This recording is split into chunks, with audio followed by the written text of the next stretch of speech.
Army begins investigation into alleged extrajudicial killing of 11 Fulani in Kaduna State.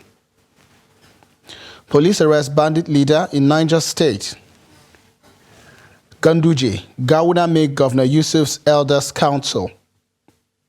On the foreign scene, Namibia condemns Germany for defending Israel in ICJ genocide case. Many thanks for joining us on the News Hour. I'm Sagir Ibrahim. We start tonight with news that the Gombe State government has put modalities in place to establish an agency for the control of grazing reserves and cattle routes. According to the government, the decision is part of its ongoing efforts to prevent farmer-herder clashes in the state. Here's the report. The move is part of the recommendations by the Committee on Addressing the Farmer-Herder Crisis, which was presented to the Gombe State Governor on Friday. The chairman of the committee said government at different levels, alongside traditional leaders, had granted encroachment of the available cattle route, which was a major cause of the farmer-herder clashes in Gombe State. It is the committee's recommendation that government should establish Gombe State Reserves Protection and Management Commission, with the sole purpose of protecting, coordinating, and management of the gazetted reserves. Governor Inuahaya vowed to take serious action against any traditional leader involved in the encroachment of grazing reserves in the state. Few of farmers herders I've said this the day we inaugurated the committee. I say that if care is not taken and we don't address these issues, it's another problem that will cause a total collapse of the system.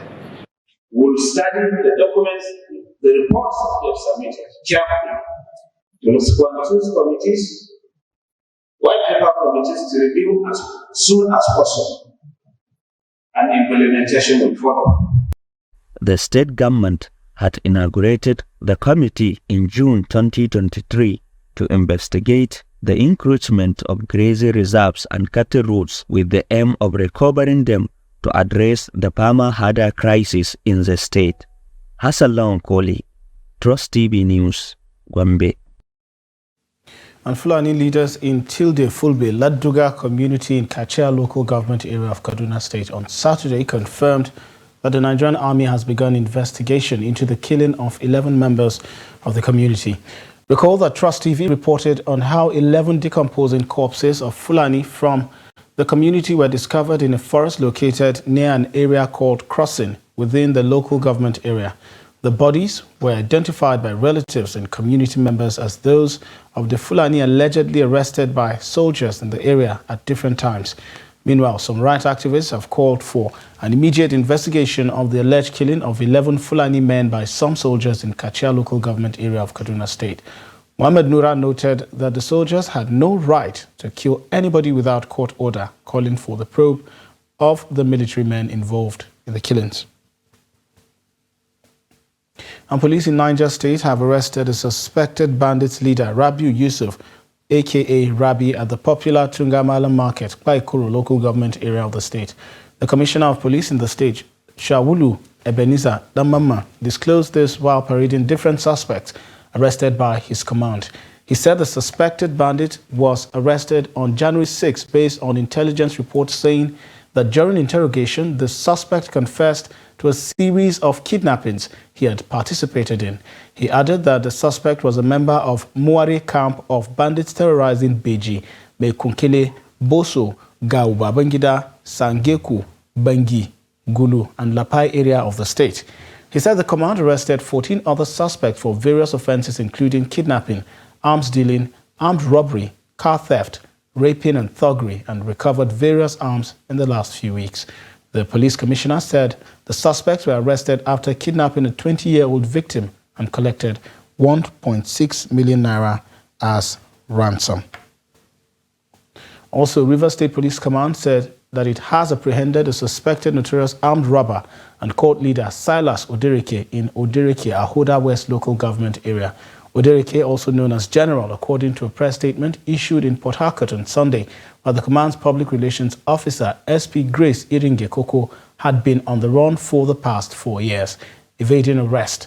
The suspect's reign of terror, according to the statement, came to an end when he resisted arrest and opened fire on the police, resulting in his death. Koko said, as the head of the Greenlanders cult group in the Ubie clan of Ahoda West, Odereke and his gang were infamous for their criminal activities, which included armed robbery, land grabbing, unauthorized sales of buildings, and brutal attacks on those who dared to oppose them. A former vice president and 2023 presidential candidate of the People's Democratic Party, Atiku Abubakar, expressed profound sorrow over the tragic killing of Nabiha Al-Kadriyar, who fell victim to her abductors in Abuja. Atiku, in a statement shared on his official handle on Sunday, emphasized the critical need for a revamped security architecture to effectively tackle the unchecked activities of kidnappers and bandits across the nation. He urged security agencies to escalate efforts in rescuing the remaining hostages, echoing the broader call for urgent security reform. The recent kidnapping of Mansour Al-Kadriyar and his 6 children in the Buhari Area Council of the Federal Capital Territory underscores the severity of the situation. Nabiha, a 400-level biological science student at Ahmadu Bello University, Zaria, was laid to rest according to Islamic rites on Saturday. The kidnappers, who initially demanded a 60 million naira ransom, increased their demand to 100 million naira after Nabiha's tragic murder. The incident has triggered a public outcry on social media, with Nigerians rallying for justice and the release of the abducted siblings. And following President Bola Tinubu's 6-week suspension of the 4 programs under the National Social Investment Programs Agency, a special panel has been established, according to a statement by the presidential spokesman Ajuri Ngelale on Saturday. The coordinating Minister of the Economy and Minister of Finance, Wale Adun, will lead the panel. The presidential panel's primary mandate is to conduct a thorough review and audit of existing financial frameworks and policy guidelines for the social investment programs. The aim is to implement a comprehensive re-engineering of the financial architecture with detailed modifications to procedures guiding future program implementations. The multidisciplinary panel, which includes ministers representing strategic sectors, seeks to ensure a holistic approach to the reform effort. The audit is prompted by allegations of significant fraud involving Betta Edu, the suspended Minister of Humanitarian Affairs and Poverty Alleviation, her predecessor, Sadia Umar Farouk, and the former head of the NSIPA, Halima Shehu. All 3 are currently under investigation by the Economic and Financial Crimes Commission, the EFCC. The suspension of federal government social investment programs, including N-Power, the conditional cash transfer, and the school feeding program, has sparked concern among Benue residents. While some applaud their action, others emphasize the need for swift measures to alleviate the poor condition faced by families. Trust TV's Jimmy Adzande has more. It has been a dramatic week of significant developments for the presidency, marked by a major shakeup in the Ministry of Humanitarian Affairs and Poverty Alleviation, responsible for most social investment programs. President Tinubu has suspended all intervention programs in the ministry for 6 weeks as investigations continue. Benue residents expressed their support for the restructuring of the ministry, considering it a positive decision. My wife, in particular, was one of the beneficiaries. When I was quoting her, she was an N-Power employee, or of course employee. Then, after marriage, the program wasn't going well. They were laid off. Then they recruited other people. But since the program was taken away from Obasanjo Sibanjo's office to the lady minister, the program has moved from it has nosedived from where it was going very well to a lower performance. There are other persons out there that when their incentives such as these are coming forth, they won't be able to benefit, because the agents that are to direct these incentives to the person to the victims will now divert to themselves and for their people. So I feel the best empowerment is that Nigeria is endowed with a lot of resources, and everybody within his vicinity, within himself, he has what he can lay hands. Some hope for prompt actions to reconfigure the programs in the best interest of Nigerian masses. most of things that they are creating for beneficial. But many people are not benefiting because they don't have privilege to benefit all those things.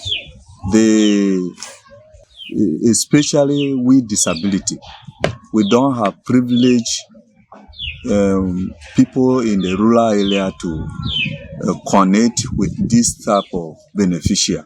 Banning it should be good, but not totally, because it will bring a lot of economic challenges to those who are beneficiaries.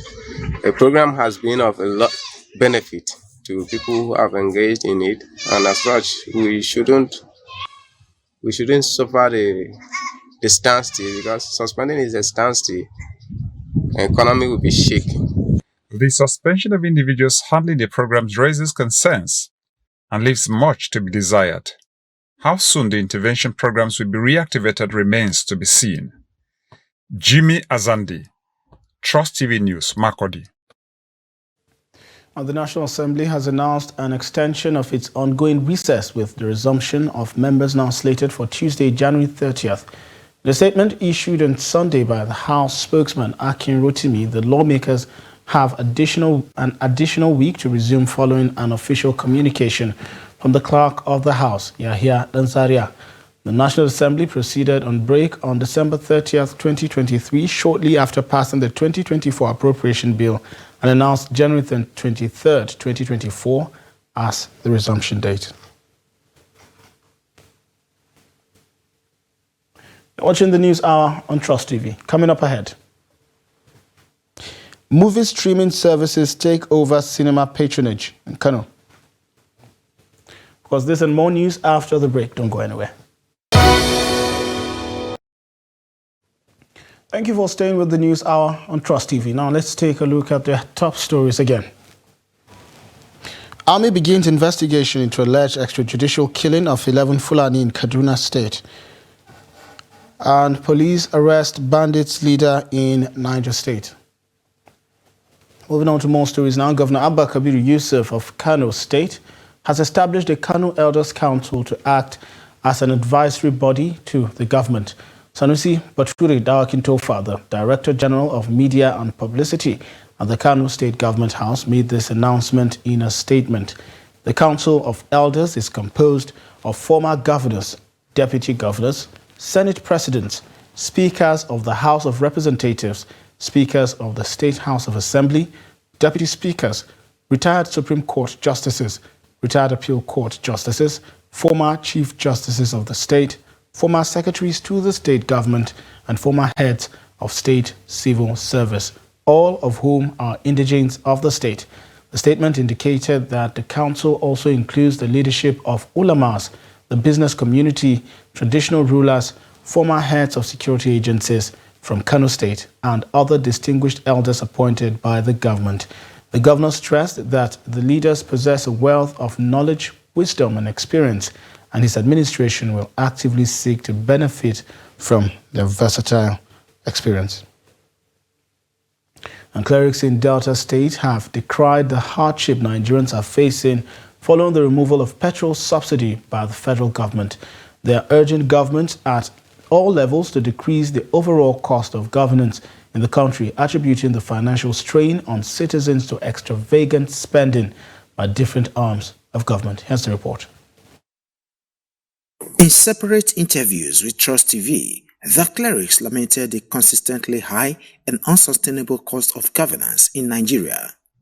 They emphasized the increasing incapacity of millions of Nigerians to afford basic necessities and called on all arms of government to trim down unnecessary expenditures. Cost of governance in Nigeria, not just in Nigeria, in developing countries, find that the cost of governance is really very high.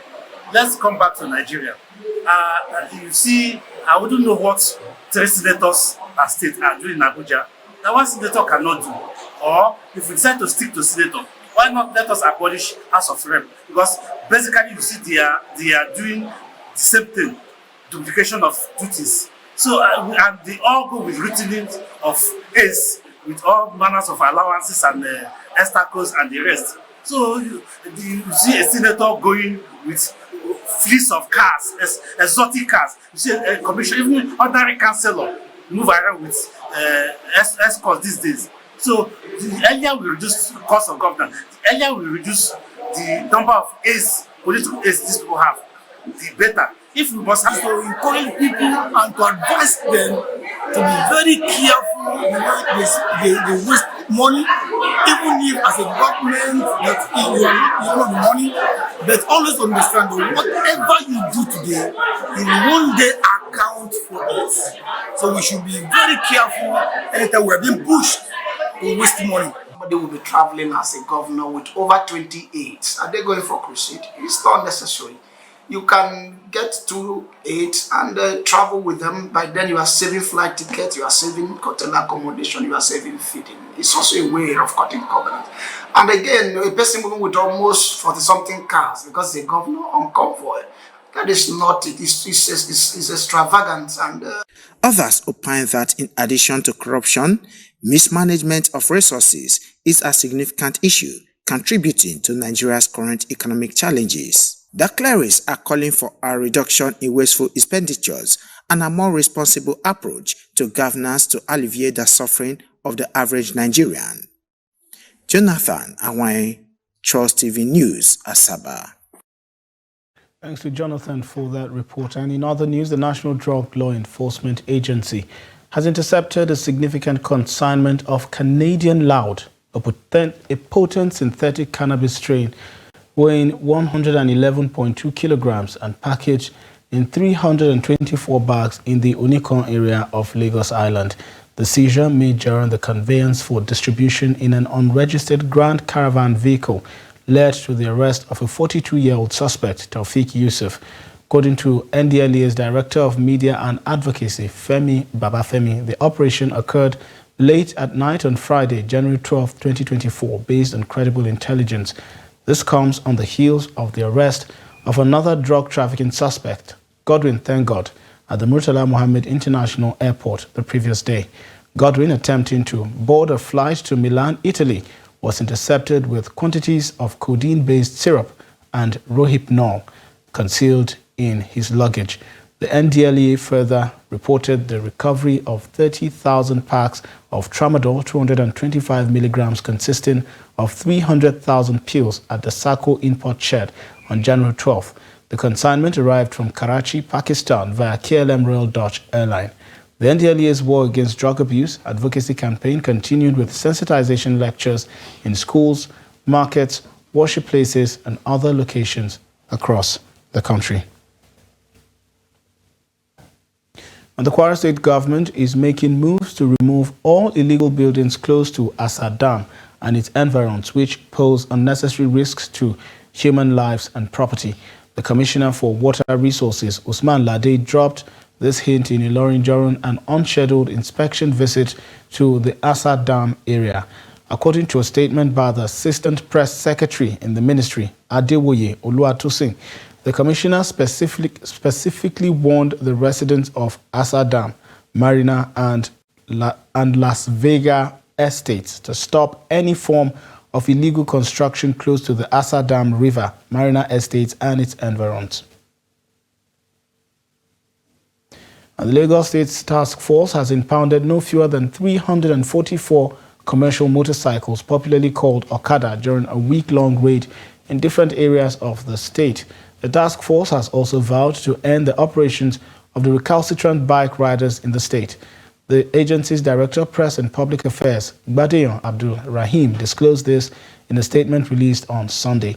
The statement revealed that during the raid, the task force impounded 174 bikes in the Abule Ado axis, 50 bikes in Lagos Island, 50 bikes in Berger/Grammar School, and 70 bikes were impounded in the Abule Egba axis.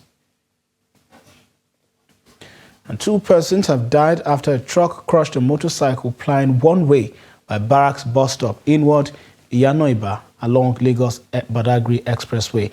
The Lagos State Traffic Management Authority, LASMA, disclosed this in a statement on Saturday by its Director of Public Affairs and Enlightenment Department, Adebayo Taufik. He said LASMA operatives recovered the bodies trapped under an empty long-man diesel truck by Barracks bus stop along the Lagos-Badagry Expressway in Lagos. The evolving social trends are now challenging the traditional notions of gender roles ascribed to males and females in the society. While many embrace this shift with excitement, well, there are some who believe that the changing gender roles has negative consequences. Trust TV's Hamid Oyegbade has the report. In typical traditional community settings, both males and females have their distinctive roles that come with some peculiarities. But perceived gender inequality became a very serious social phenomenon, leading to intense campaign against gender discrimination. This has prompted many women to dabble into roles traditionally played by men folks with the popular slogan, "What a man can do, a woman can even do better." We've seen female mechanics, we've seen females driving korope, riding keke napeps and all, doing things that men do. We've also seen men doing professions that have been labeled as female professions. You know, we now have men who are into hairdressing, we have men who do makeup, who tie gele, we even go as far as being cooks, they are chefs. Me, as a photographer and a cinematographer precisely, people find it fascinating to see me take pictures at events or do things that male do. There are actually other jobs that are major, people believe to be majorly male jobs that female or women are doing beautifully well. Meanwhile, some believe that the changing gender role could affect some cultural beliefs with attendant negative consequences. It affects some cultural belief, and it's also, for example, in the olden days, we know that female or women are the ones to be in charge of the kitchen, like cooking and all. But now males are now doing the work of cooking, helping their wives in the kitchen. So it might actually have another thinking, like is it now like females are now kind of lazy? The economic situation in the country has placed more burden on families to generate more income, to take care of marital responsibilities.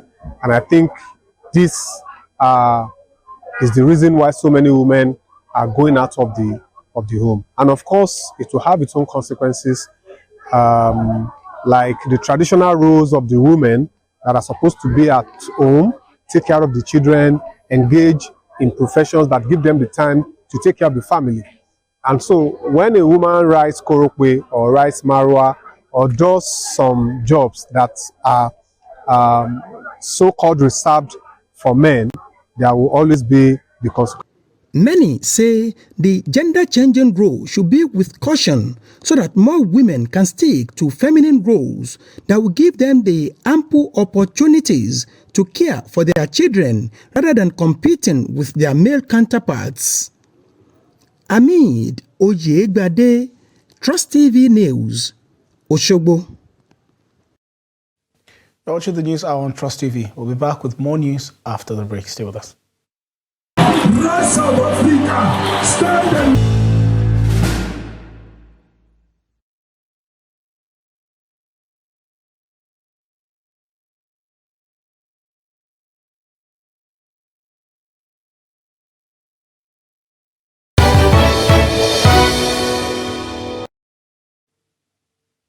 Welcome back. Now to more news happening across Nigeria. The age-long tradition of mass circumcision of boys is being revived courtesy of a lawmaker, Mohammed Bello Shehu, the member representing Fagge Federal Constituency. The circumcision of 1,000 boys, sponsored by the lawmaker, was launched on Sunday at Ofishingaladima Primary Healthcare Center, Fagge B Ward, with dozens of parents taking turns to present their children. Here's the report. Circumcision in Hausa society is traditionally done during the Harmattan season. Circumcision is the removal of all or part of the foreskin from the penis. It has been of traditional and cultural importance to circumcise the male children between the age of 5 and 9 in a typical Hausa society. The circumcision period is usually celebrated in communal or individual pattern. In recent times, about 10 or 20 children that reach these ages may be circumcised in a single household, or it may involve a collection of children from different houses. The practice of circumcision is both cultural and religious in Kano and many northern states. Abubakar Ilyasu brought 2 of his male children, said he is grateful that his children are going to be circumcised.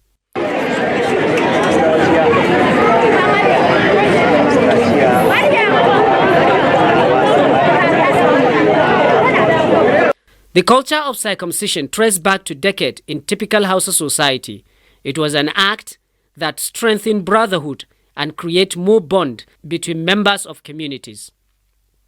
Usually, the sponsor takes all the children to his house after they have been circumcised and take care of them until they all heal, and special food is being prepared, especially meat provided to them on a daily basis. Once they all heal, a date is fixed to celebrate them, and new clothes were given to them to wear. A ceremony is usually organized for them, and hence they are all tagged mates as they fall within a certain age group to be identified as such.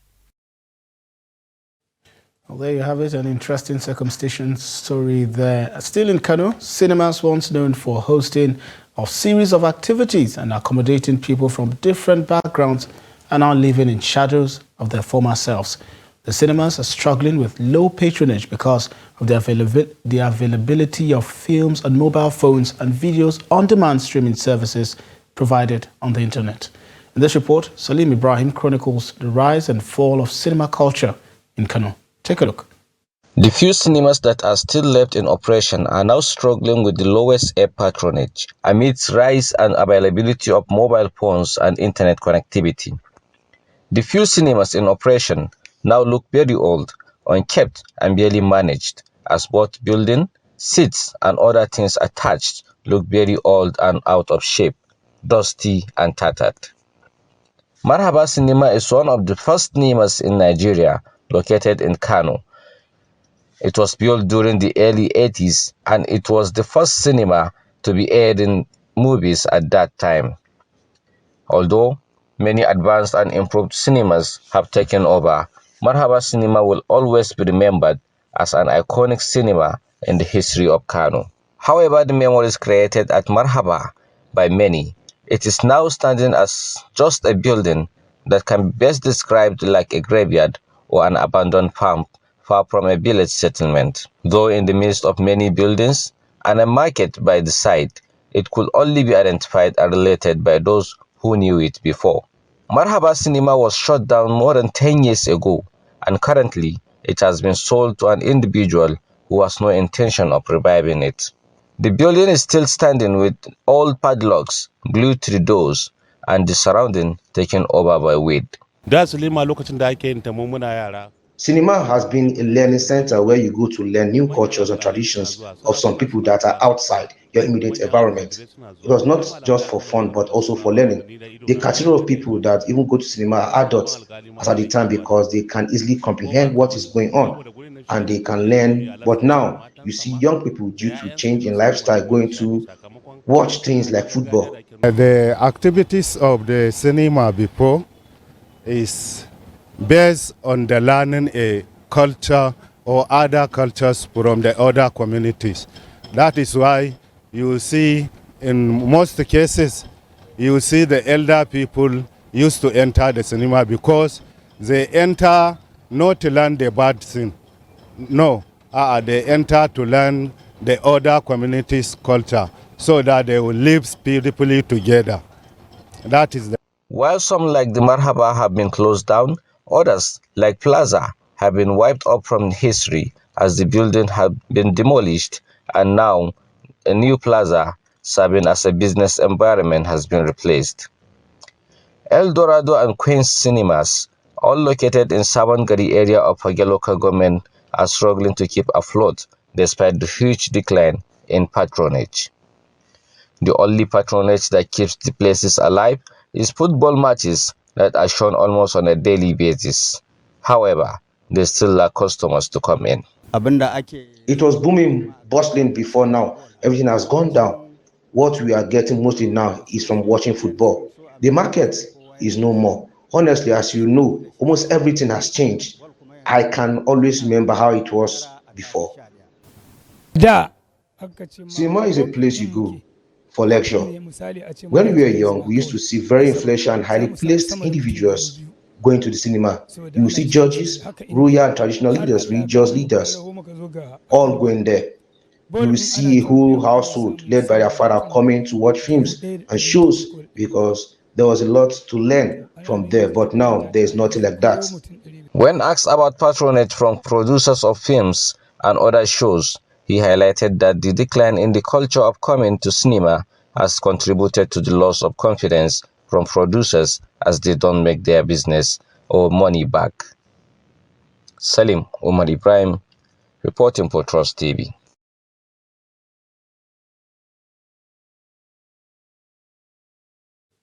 And the federal government is under pressure to revamp all refineries in the country as a crucial step in recovering and turning around the nation's ailing economy. Nigerians believe that the current period offers a prime opportunity for the Tinubu administration to ensure the functionality of all refineries, alleviating the hardships faced by the populace. Jonathan Awanyai reports. In various interviews, citizens expressed dissatisfaction with the ongoing fuel importation under President Bola Tinubu, emphasizing its adverse effects on the economy and exacerbation of the prevailing forest crisis. We had a crew taking crude to another country, then after distillation, you return to the nation. It increases the price of the end product. Federal government should look into it and make laws, encourage, and so that we can have functional refineries in Nigeria. Whether it is NNPC or whatever, we now streamline whatever they do with the universities, and the students will be going there for the IT. Apart from that, they are good the job. Instead of leaving this country to another country for such jobs, we are here settled, helping our own nation. We are not just saying about, talking about benefits. It's an understatement. It's going to be of immense benefit to the use of this country. You pick the raw material, the raw oil from here. You take it outside the country to refine and still buy it back from them. You know, making everything cumbersome for we the people living in the country. So it's better they look for a way to make our refineries work so that standards of living will be better and society will be better for it. Thank you. They urgently called on the Nigerian National Petroleum Corporation Limited to take decisive actions in repairing the country's malfunctioning refineries. Respondents argue that this is crucial for Nigeria to achieve self-sufficiency in oil production. Others lamented the impact of the fuel subsidy removal, asserting that Nigerians are feeling the economic strain and demanding prompt measures to mitigate the hardships caused by the policy. Jonathan Awahe, Trust TV News, Asaba. The Vice President, Senator Kashim Shettima, has departed Abuja for the World Economic Forum in Davos, Switzerland. This was disclosed in a statement on Sunday by the Vice President's spokesman, Stanley Nkwocha, saying the trip was at the instance of President Bola Ahmed Tinubu. Now, according to the statement, the Vice President will join other political and business leaders across the world at the annual forum to discuss global socio-economic and development issues. Apart from the plenary session, Shettima is expected to launch the Private Sector Action Plan for African Continental Free Trade Area at the special session to be co-chaired by him.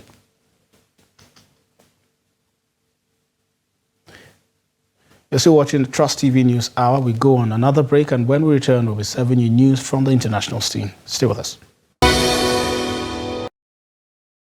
You're still watching the News Hour on Trust TV. And on the global scene, Namibia has criticized Germany for its shocking decision to support Israel in the genocide case at the International Court of Justice brought by South Africa.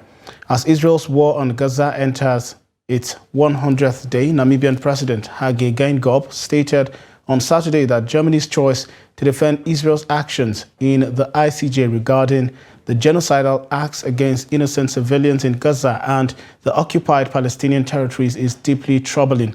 A two-day public hearing at the World Court, the highest legal body of the United Nations, involved South Africa and Israel presenting their arguments.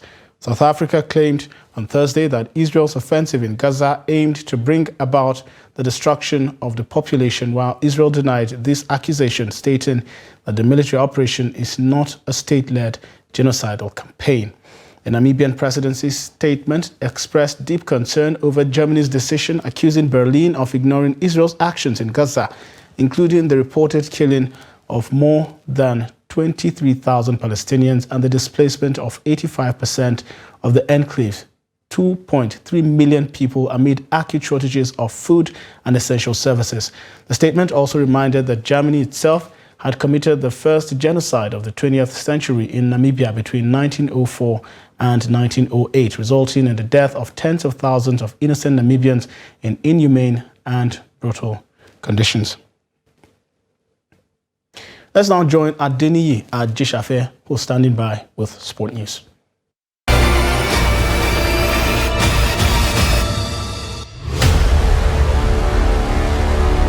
Underdogs Equatorial Guinea extended their unbeaten record on all competitions to 7 matches following a 1-0 draw against Super Eagles of Nigeria at the Alassane Ouattara Stadium in Bimpe, Côte d'Ivoire.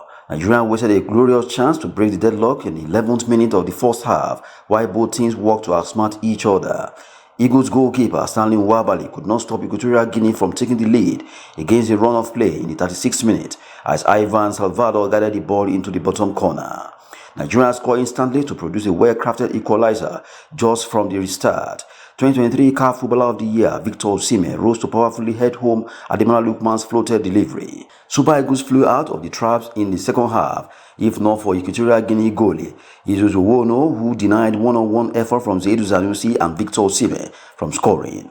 Goalkeeper Wono also rescued his nation on the verge of the final 20 minutes, keeping out Olayinan single-handed strike with a smart save. The draw hands Equatorial Guinea their first ever point against Nigeria in an international tournament. Super Eagles will hope to bounce back against host Côte d'Ivoire on Thursday, with the Elephants already topping Group A after beating Guinea-Bissau 2-0 on Saturday. That's Sport News. I'm Adeniyi Ajishafe.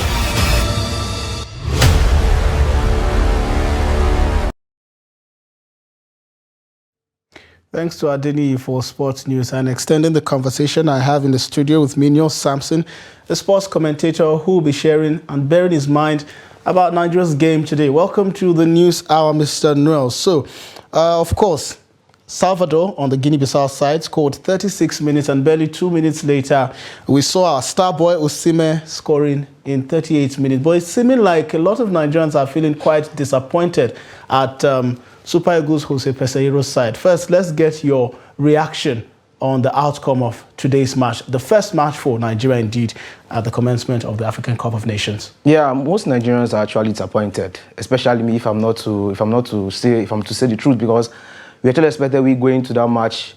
We expected the match to be a walk away for Nigeria, not even having any issues. But so surprising, the Equatorial Guinea scored first. But what I was happy with the immediate response from Victor Osimhen and the assist from what is his name, Ademola Lookman. So, but most Nigerians are not happy because we expected the match to be an easy game for Nigeria. Because now, if we cannot win the Equatorial Guinea, we are drawing the Equatorial Guinea. How do we win the host nation, which is Côte d'Ivoire? We watched the match yesterday against Guinea-Bissau. You can see how Guinea-Bissau. You can see how they performed fantastically yesterday, and it's so disappointing that we are going into the game against them on Thursday, and we will be playing with either fear, because now we have to win the match if you have to qualify to the next round. Because if we don't win the match against Côte d'Ivoire, it's going to be difficult for us to qualify for the next round. And no, probably before now, Nigerians have been confident that okay, we'll start to count, do calculations with our point that probably if Nigeria win, if Ghana, Equatorial Guinea loses their match against Guinea-Bissau, we might qualify. And so it's really disappointing. So we just hope the coach and the players those try to mop up things and work hard in the next match. But what do you have to say about team spirit? I mean, obviously from the match statistics, the post-match statistics, we saw that Nigeria had a total of 19 shots as opposed to the 7 shots on that Equatorial Guinea had. And then when we're talking about shots on goal, Nigeria had 7 as opposed to the 1 which Equatorial Guinea had, and which unfortunately led to the goal. And talking about possession, it's Nigeria had 51% of the total possession in the game, which means they actually dominated the game. But how come, despite the fact that we dominated this game, we still unfortunately could not find the net more times than we did during the game? Yeah, big kudos to the keeper of Guinea-Bissau. Equatorial, which is Jesus.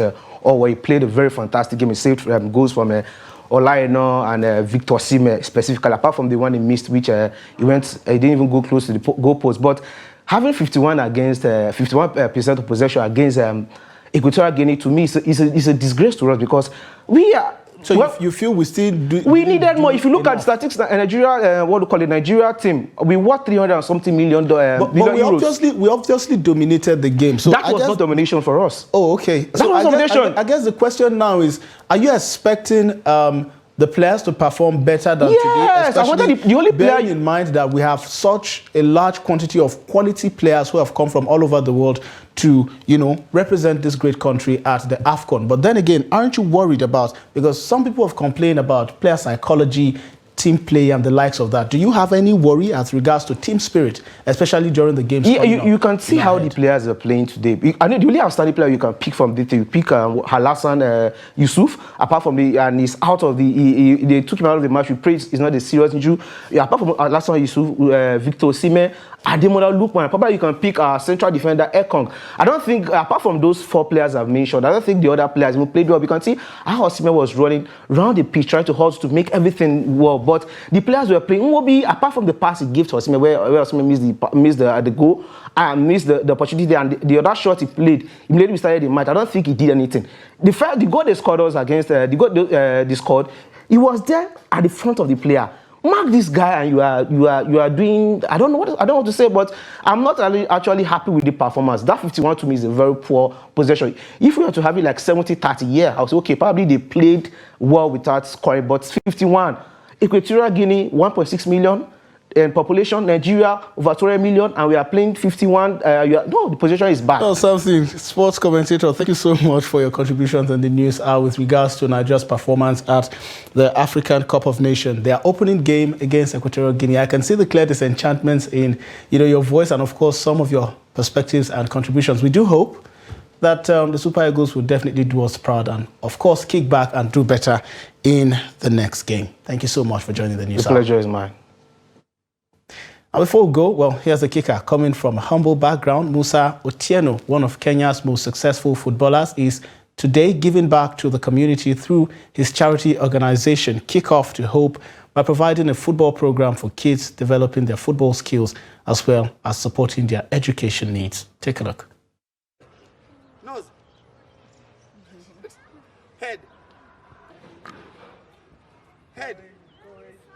Head. Nakuja hapo nene.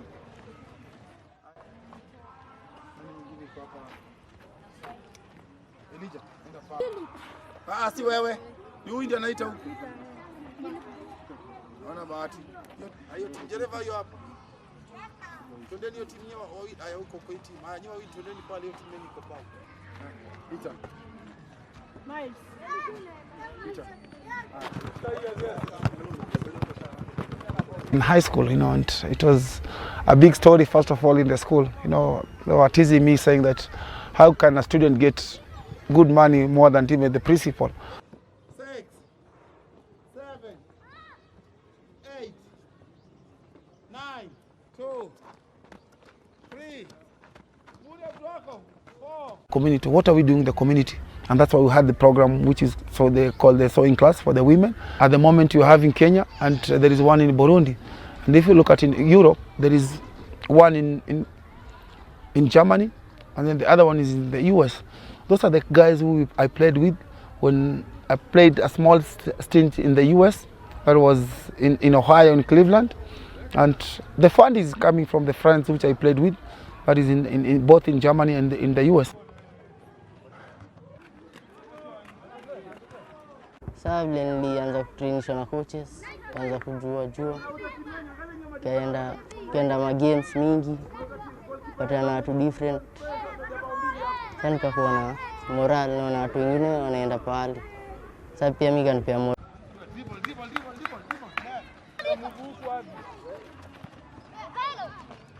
Na ball. pia anatuambianga kitu kama hiyo. Alisema kuna vitu 3 muhimu kwa maisha yako. Nimalize career yangu tu vizuri na God, nirudi pia mimi nirudi nifanye kama yeye, ni give back to the community.